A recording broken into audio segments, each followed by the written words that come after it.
Selamat datang di video pembelajaran Pendidikan Agama Budi Pekerti kelas 11. Kali ini kita akan membahas bab yang sangat menarik dan relevan dengan kehidupan kita sehari-hari, yaitu membiasakan berpikir kritis dan semangat mencintai iptek.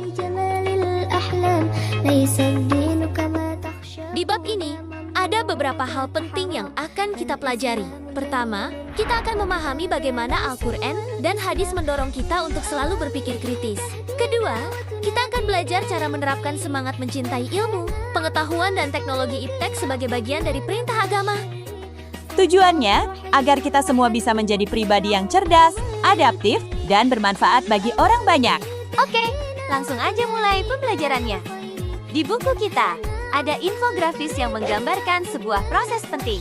Ini bukan sekadar bagan, tapi panduan kita untuk melakukan tadabbur. Tadabbur itu apa? Tadabbur adalah merenungkan dan memahami secara mendalam makna Al-Quran dan ciptaan Allah. Proses ini dimulai dari membaca Al-Quran dengan benar, yaitu dengan tajwid yang tepat. Kenapa? Karena satu kesalahan dalam membaca bisa mengubah makna, dan kita tidak akan bisa merenunginya dengan benar. Setelah membaca dengan benar, kita diajak untuk menganalisis dan menghafal ayat-ayat tersebut. Disinilah berpikir kritis kita terasa. Kita diajak untuk melihat keindahan alam dan ciptaan Allah, lalu menghubungkannya dengan kebesarannya. Orang yang melakukan ini disebut ulil albab, atau orang-orang yang berakal sehat. Materi ini bukan cuma teori. Di buku kita ada kisah tentang ulama dan ilmuwan zaman dulu yang punya semangat tinggi dalam mencari ilmu. Kisah ini mengajarkan kita bahwa berpikir kritis dan semangat belajar iptek itu sudah ada sejak lama dalam sejarah Islam. Para tokoh ini membuktikan bahwa ilmu pengetahuan dan keimanan bisa berjalan seiringan.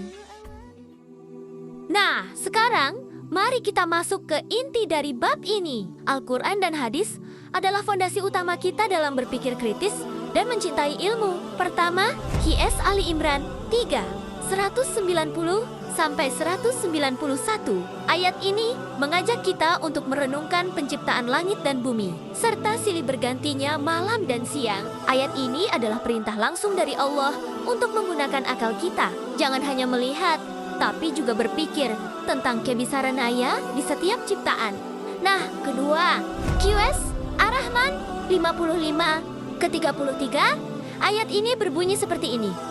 Wahai golongan jin dan manusia, jika kalian sanggup menembus melintasi penjuru langit dan bumi, maka tembuslah. Kalian tidak akan sanggup menembusnya kecuali dengan kekuatan.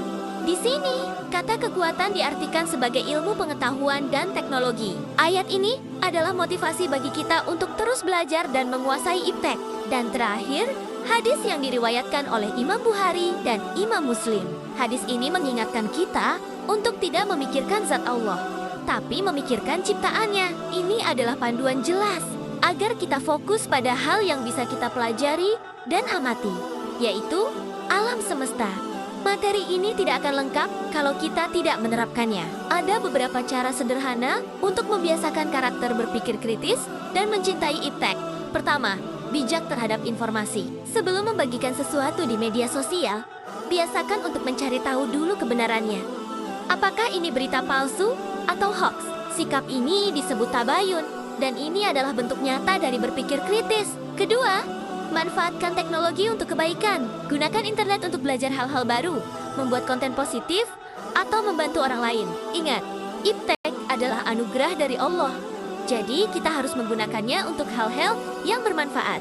Ketiga, selalu merenung. Luangkan waktu sejenak untuk merenungkan ciptaan Allah.